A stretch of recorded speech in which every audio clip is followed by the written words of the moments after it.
1/10 of an inch in diameter. If you put that much pressure in that small a space, there's nothing that can stand up to it. You could cut a ship in half.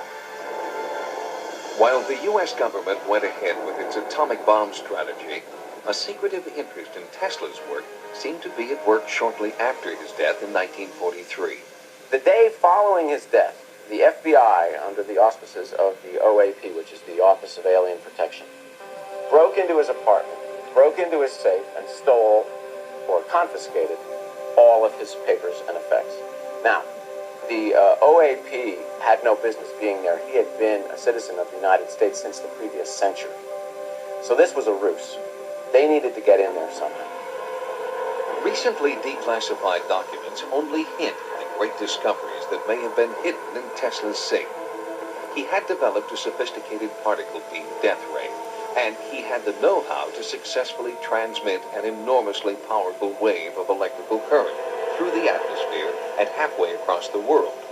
Could it be that through his purloined papers, our government gained knowledge that should, by rights, make Nikola Tesla the father of Star Wars technology? They realized that Tesla was always ahead of his time. What amazing discoveries did the FBI find inside Tesla's safe at the Hotel New Yorker? We may never know. Shortly after their retrieval, the files disappeared and have not been seen, at least not publicly, since then. Interesting video.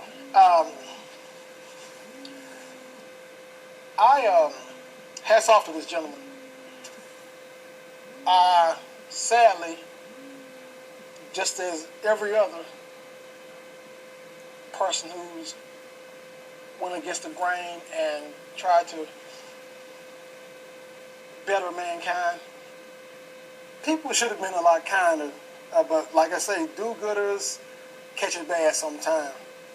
As a matter of fact, if a man came to me saying he had knowledge and wanted to build a death array, or I think me and Tesla would have had a completely different conversation than what was rumored to have happened when he was laughed at and discredited by his peers.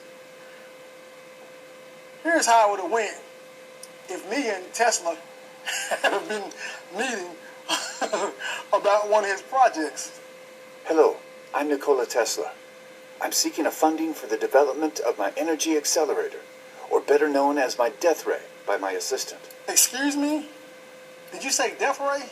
Yes, I have discovered a way to harvest the energy of the Earth to deliver a blast to the equivalent of thousands of pounds of TNT.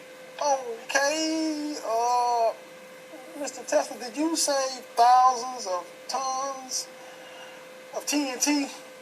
Yes, sir, I did. I think my investors would be a little more comfortable with something a little smaller. The device can be downsized if needed. Any way you can make a little baby death ray? Did you say little baby death ray? Yes, sir. I did say little baby death ray. I feel that we'll all be a little more comfortable with that idea. Well, as long as the funding is appropriate, I can satisfy all parties. Great, great, great. I can come back to your office at any time for additional... Now, I'm going to mail you a letter, because... Excuse me. We're actually in the process of moving. Excuse me. And I think that it's a wonderful idea. You're a good guy. I will get in contact with you one day. Well, thank you for your time, kind sir. Cool.